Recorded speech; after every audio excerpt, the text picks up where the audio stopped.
Good afternoon, guys. Welcome to TMXing Adventures. My name is Lisa Keegan, and today we're continuing on our gifting series. Now, I have thrown the plan for last week and this week up in the air, and I am still making recipes from the planner, however, not in the correct order. So I do apologize for those of you who are trying to cook along with me this week. It's a little crazy around here, but I have been spending some time this afternoon planning some really exciting resources and tools for you guys as we get into Christmas. So watch this space over the coming weeks because I'm excited to share some things with you. Today we're doing awesome crackers. Now, I've not made these crackers ever before. This is the first time making them. They are a vegan cracker, so therefore they are egg-free, dairy-free, milk-free, all that jazz. So fingers crossed they're amazing. I've not tried them, and this is the beauty of Cookie Doo in that you can keep finding new recipes to try. You know, we've been online now since March last year. I've been showing up Monday to Friday for you guys, and every week I'm finding 4 new recipes at least, sometimes all of them, sometimes the 5 out of 5 to cook. And I love that there's so much variety. So I hope you enjoy the videos that you then can take these recipes and make them yourself. Hey Carissa, thanks for saying hi. Lovely to see you today. So let's get straight to start cooking. You'll see straight away this is in Fahrenheit. So this is actually a USA recipe. I know I said UK. It's been a big day. So it's also going to be in ounces. Now this doesn't bother us with the Thermomix because the Thermomix just matches up the weight. So as we shake it in and it says 10 ounces, we just match it to 10. But what it is tricky for sometimes is our shopping. We might be walking through the aisles of the supermarket and it says 10 ounces of flour, and you're like, okay, how much? I don't know what that is. Obviously in Australia, ours is in grams. So a really easy way is to multiply it by 3 and add a 0. So 10 ounces would become 30 plus a 0, so 300 grams. Okay, just a little tip for those of you watching along. When we're looking at oven temperatures, divide it in half approximately. So you've got 450 here, which is quite a high Fahrenheit temperature. So let's look at 220 on our normal ovens here at home. So line 2 baking sheets with baking paper and set aside. So I've got my rose gold back here, and I've got a liner tray mat on there as well. I'm going to click on next. Now, first thing it says is all-purpose flour. Now, this is where I'm going a little bit off the script. I'm actually going to put in today gluten-free. I think it's going to work. I'm actually not sure, but I'll let you know the verdict later on. So in this goes 7 ounces. So as I said, if you were shopping, it would be 210 grams. So in this goes. I do love the recipes that you can easily swap over. I don't know, as I said, if this is going to work. We'll see what it turns out like. I will repurpose it though, and this is the beauty of your Thermomixing, and especially if you are one of my customers, if you happen to have a recipe that flops, you don't let it go to waste. You pick up the phone or you send me a message or an email and you go, hey Lisa, I've made this is the outcome, help. And there's always a way to reuse, repurpose something you've made. Never want anything you make to go in the bin. 2 tablespoons of nutritional yeast. Okay, so my sister gave me this a long time ago. It's been sitting in the freezer. Great way to keep it so that it doesn't go off. I don't know that it necessarily will go off, but it will probably go soft. You might get weevils in it, stuff like that. So it says 2 tablespoons. TB is table, so think of it like B for big. TSP, so TS, S meaning small. Just if you need a tip for that. I know for very many years I used to get so confused between the TBS and the TSP. So 2 tablespoons of nutritional yeast. So this is not a yeast as a yeast we'd use for bread. It's an actual, I think it's a magnesium product.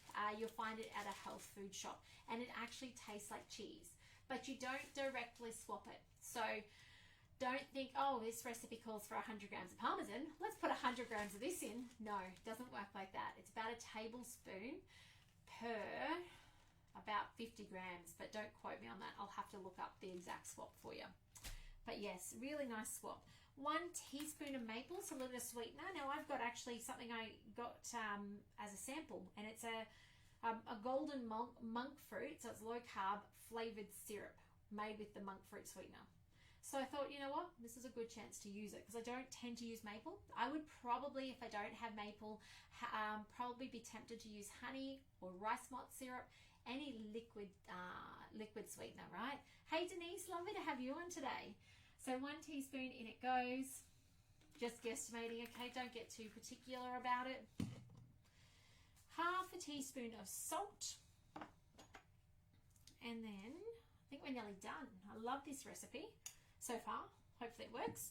2 ounces of oil. I've got my big oil jug here.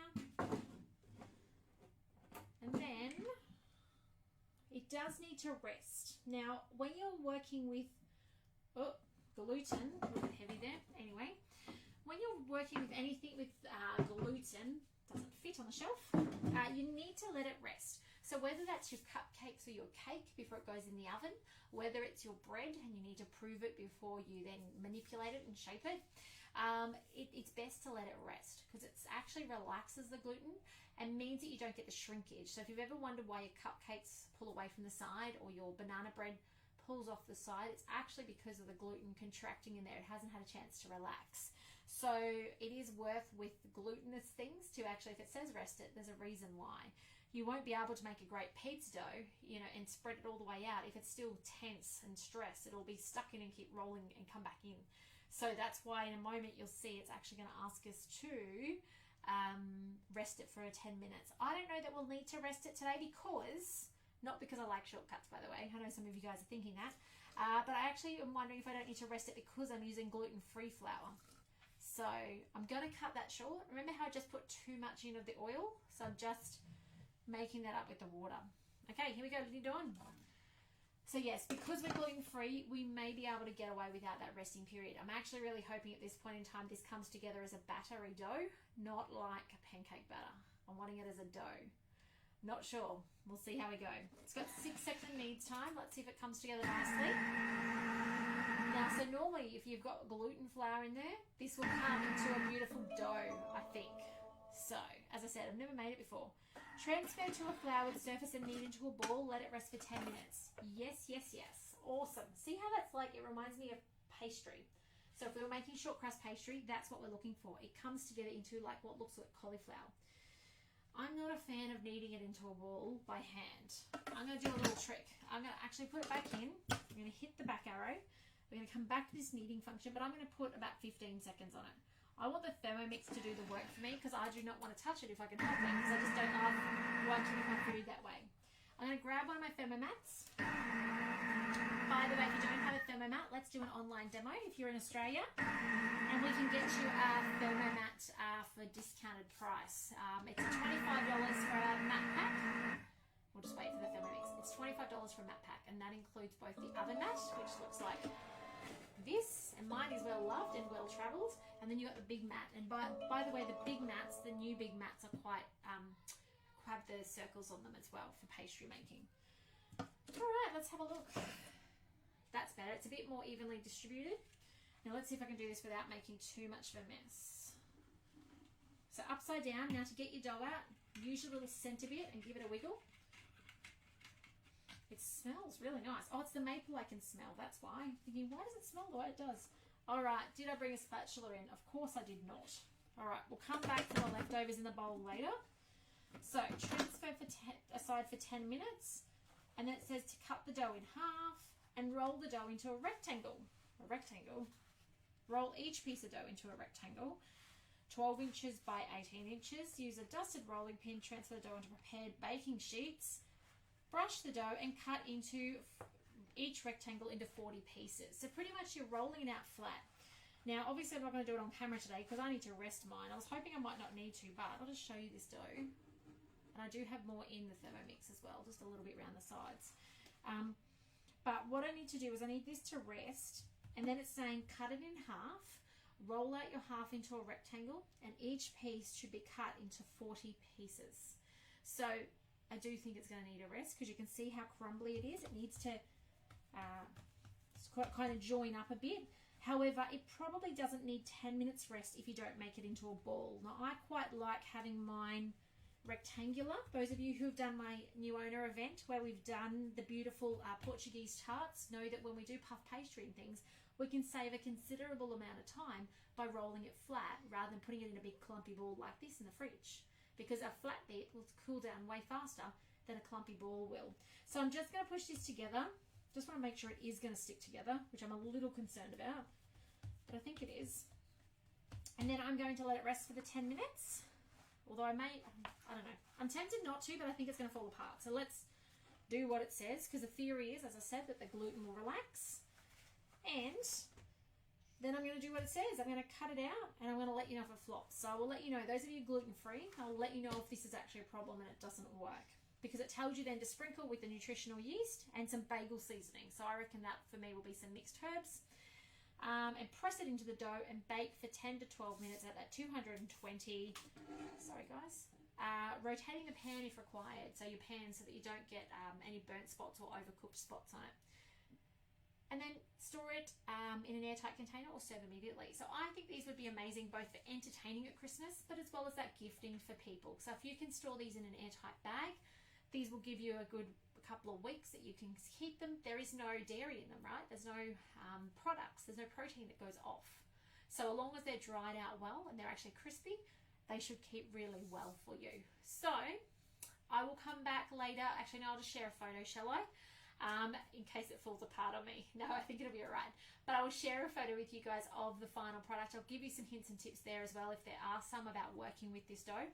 But put it on your planner. It's really quite impressive. I love the idea that it's going to last a long time without the protein in it, which is fantastic. But otherwise, that's pretty much it from me this afternoon, guys. Take care. Have a lovely afternoon. Please reach out if I can support you or anyone you know with their Thermomix or getting a Thermomix. I absolutely love the fact that our Thermomix, there's so much you can do with it, and it will transform your home, their home, if you want it to. You know, it is literally that set and forget, and it's things like, I don't need to buy biscuits. I can make biscuits, and that took us 2 minutes. You know, like things like that. Total game changers in your kitchen. So even if you can't cook, you don't like cooking, this ticks all the boxes because it does it all for you, and it's pretty foolproof. So have a great afternoon. Take care. I'll see you tomorrow afternoon for some more cooking, and I'm going to go back and finish these tools and resources for you for the rest of this year. So take care, and I'll see you then. Bye, guys.